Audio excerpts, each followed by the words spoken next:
morning, Mrs. Moore. I'm Gabby Fee. And I'm Taylor. And we will be interviewing you. Thank you for having me. Okay, thank you for coming. Were you born on Nantucket?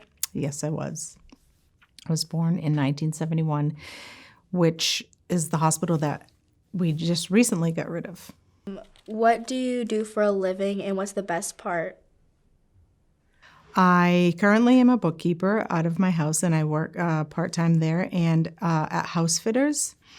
And the best part about being a bookkeeper is you don't have to see people every day, and the best part about being at House Fitters is that you do see people every day. And House Fitters is always something different. You get to see a lot of different things, like when people are building their homes. Are you married? I am married to Richard Moore.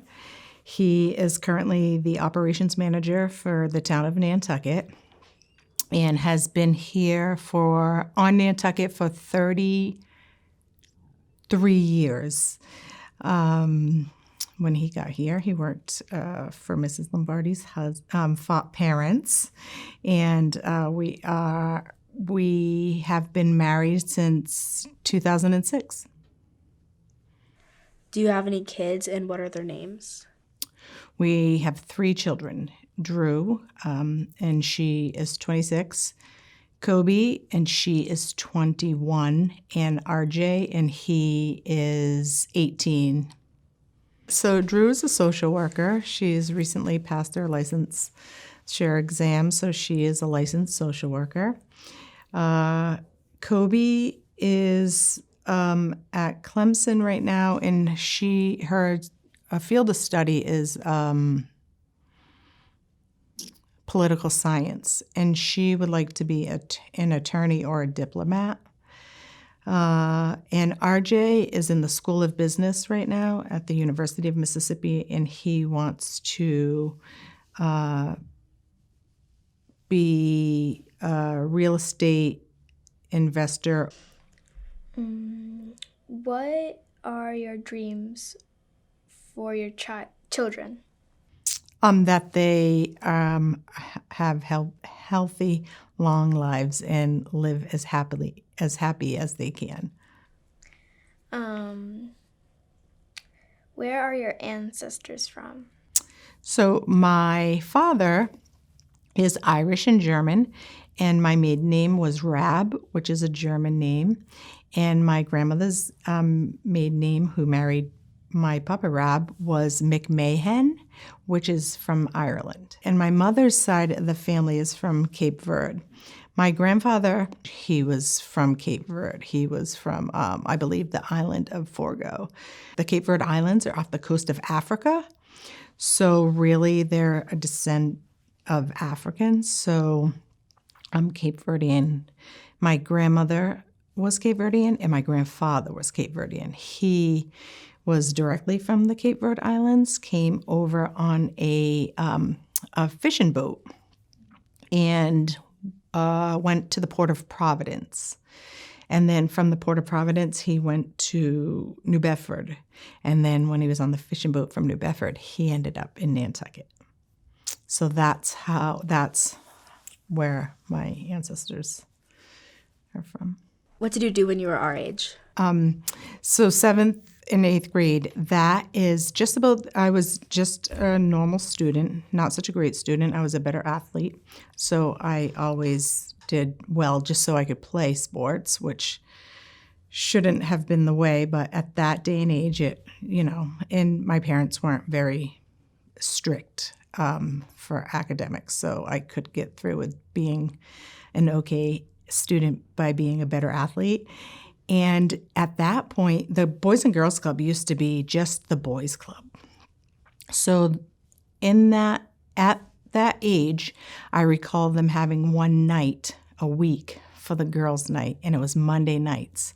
And if 5 girls or more didn't show up, they closed the club and we went home. So it wasn't the Boys and Girls Club, it was just the boys' club. And so at that age, I was starting to be more into sports. So I'd always be trying to get my friends to go to school, but go to the club after school and participate in athletics. So that's what I was doing at your age. What was your favorite memory on this island? I have a lot of great memories growing up.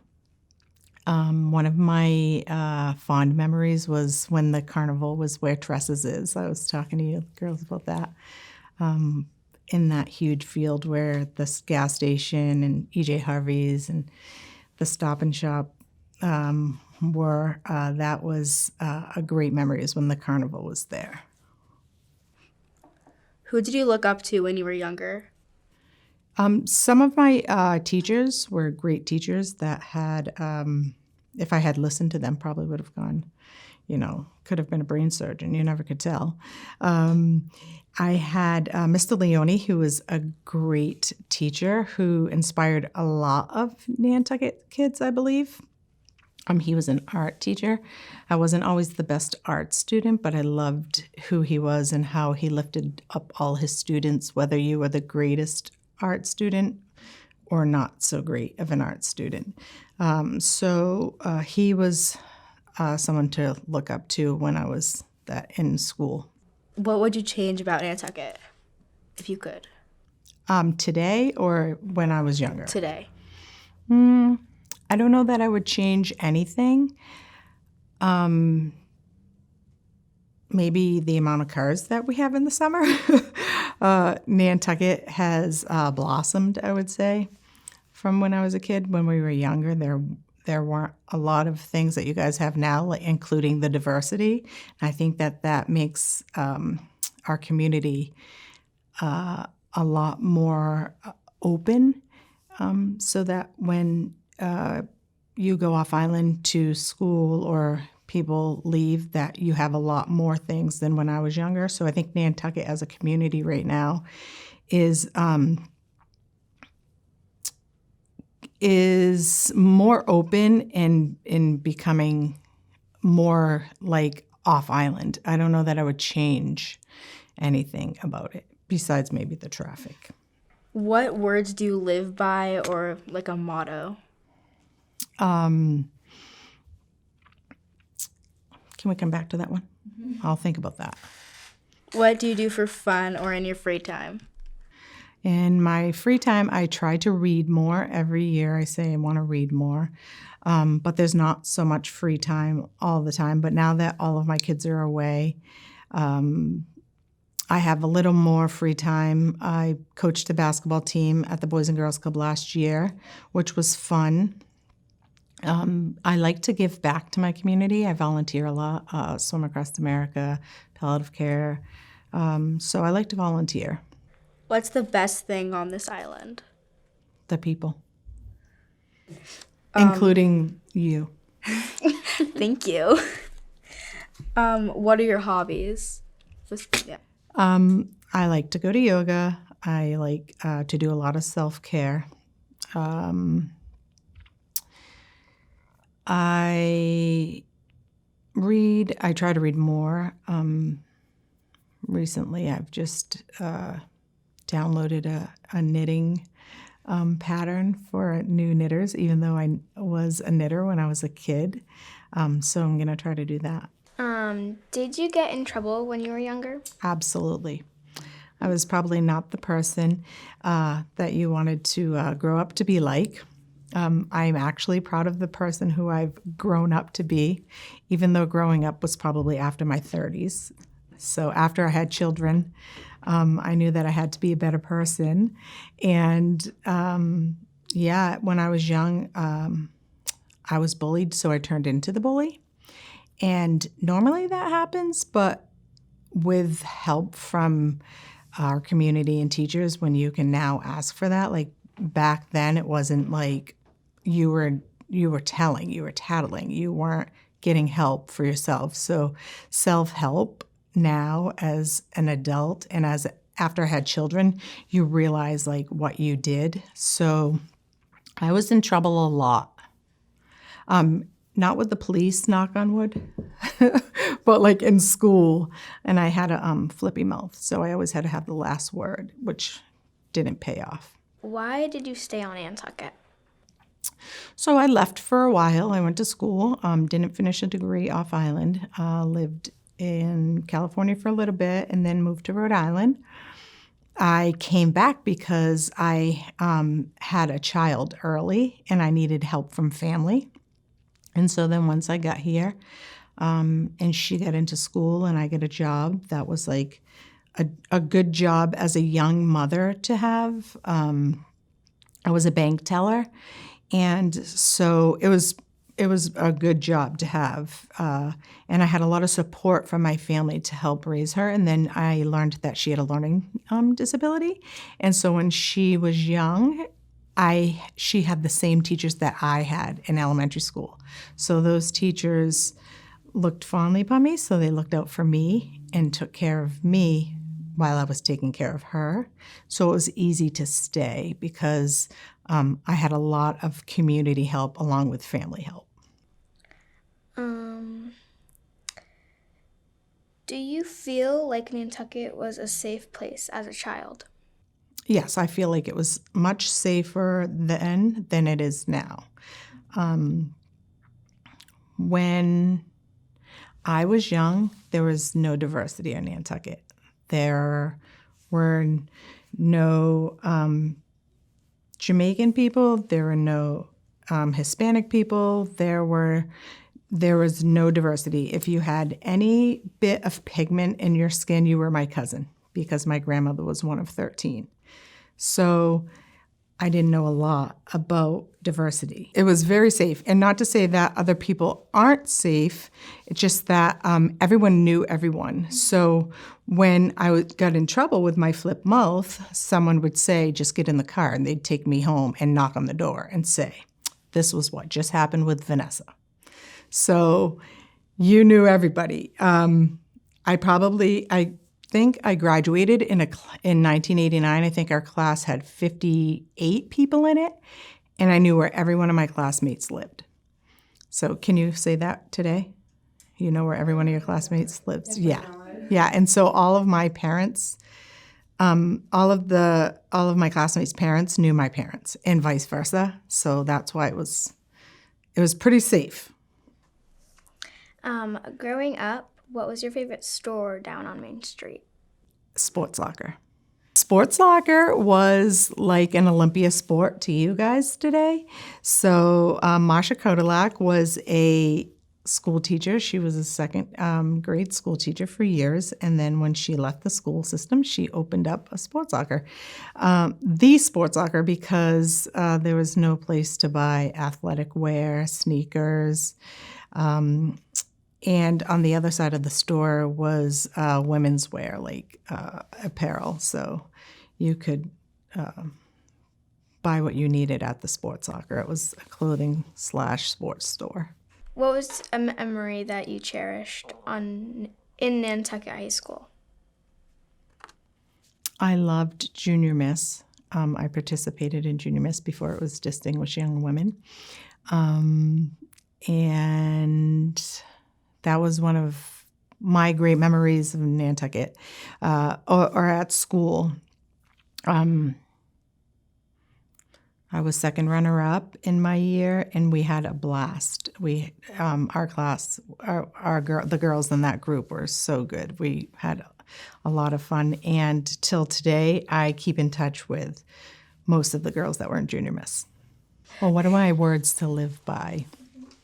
I would like to say that it is treat others how you would want to be treated. Because when I was younger, back to the bully, turned into the bully, I learned that when people would ask you like, well, how did that make you feel? And you were like, oh, not good.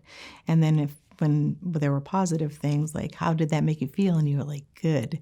So you know that if you are reinforcing good behavior, like that makes other people feel good too. So treat people how you want to be treated is really good because you know when you feel good, you would like other people to feel that way also. What was your biggest fear?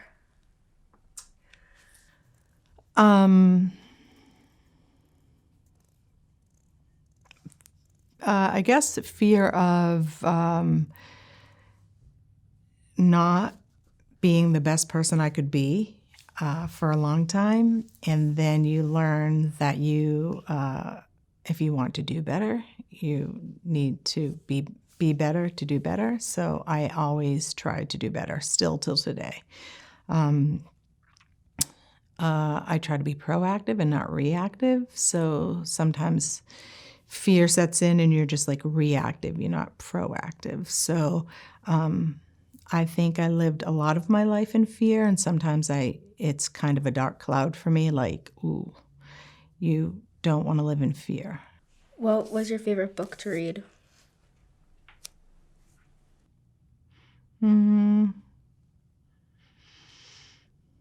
I have to say that my favorite book while I was in school was Sounder. I really have you guys read Sounder yet? Oh, you haven't? I think it used to be like on the reading list, like Miss Lombardi's like, no. If you, it's a very, very quick read, but it's so intense and you learn a lot quick. And you could ask a lot of questions about that book. I'd be happy to read that book with you girls. It was eye-opening living on Nantucket at a younger age, and that being the book that was put out for your age group. We don't realize how good we have it on Nantucket sometimes. So I think that Sounder was my favorite book. What motivates you to hard work? Well, I've always been a hard worker, and I love to work, which is kind of crazy. I am at a crossroads right now in my life, so I'm figuring out whether I should go back to school right now or not. Like, do you get a degree at 48 or do you not? Like, are you going to use your degree? Is it going to be worth the money? So I like to work, so I am, and I have a good 30 more years to work with health being on my side. And so that is a hard question. Thank you for coming and answering all the questions. Thank you, ladies, for having me. I really appreciate it. And thank you for your time. You're welcome. Thank you.